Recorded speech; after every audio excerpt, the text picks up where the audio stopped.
আসসালামু আলাইকুম ভিউয়ার্স, আশা করি সকলে ভালো এবং সুস্থ আছেন। রিয়া মৎস্য হ্যাচারি ও নার্সারির আরও একটি নতুন ভিডিও নিয়ে হাজির হলাম।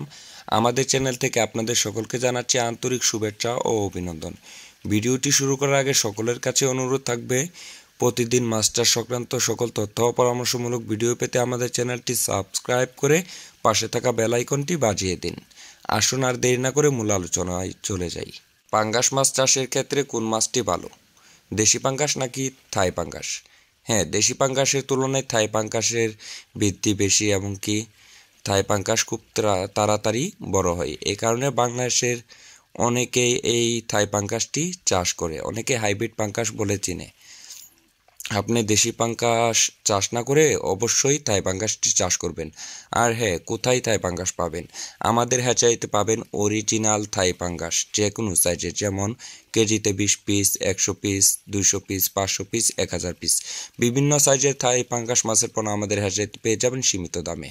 আপনারা চাইলে আমাদের হ্যাচারিতে এসে মাছগুলো নিয়ে যেতে পারবেন, অথবা সারা বাংলাদেশের যে কোনো স্থানে থাই পাঙ্গাস মাছের পোনা আমরা ডেলিভারি দিয়ে থাকি।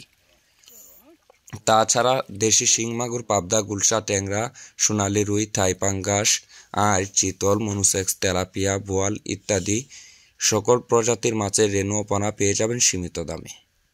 অনেকের মনে প্রশ্ন থাকে, থাই পাঙ্গাস কি একত্র চাষ করতে হয় নাকি মিশ্র? হ্যাঁ, থাই পাঙ্গাস আপনি চাইলে একত্র চাষ করতে পারবেন এবং কি যে কোনো মাছের সাথেই মিশ্রভাবে চাষ করতে পারবেন। শিং মাগুর, পাবদা, গুলশা এবং কি রুই, মৃগেল, বাটা, পুঁটি, সিলভার, কাতল, যে কোনো মাছের সাথেই খুব সহজেই থাই পাঙ্গাসটি চাষ করা যায়। বাংলাদেশে এই মাছের খুবই চাহিদা এবং মূল্য রয়েছে। নিম্ন আয়ের এবং মধ্যবিত্ত মানুষের খুবই প্রিয় একটি মাছ পাঙ্গাস মাছ।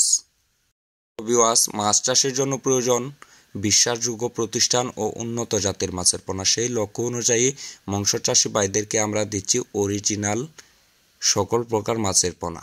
তাই আমাদের সাথে যোগাযোগ করতে পারেন স্ক্রিনে দেওয়া নাম্বারে, অথবা ডিসক্রিপশনে বিস্তারিত তথ্য ও পরামর্শ দেওয়া থাকবে। আজকে এ পর্যন্তই। ভালো থাকবেন, সুস্থ থাকবেন। পরবর্তী দেখা হবে অন্য কোনো ভিডিওতে। ভিডিও থেকে বিদায় নেবার আগে আবারও জানাচ্ছি, আমাদের চ্যানেলটি সাবস্ক্রাইব করে পাশে থাকা বেল আইকনটি বাজিয়ে দেন। আল্লাহ হাফেজ।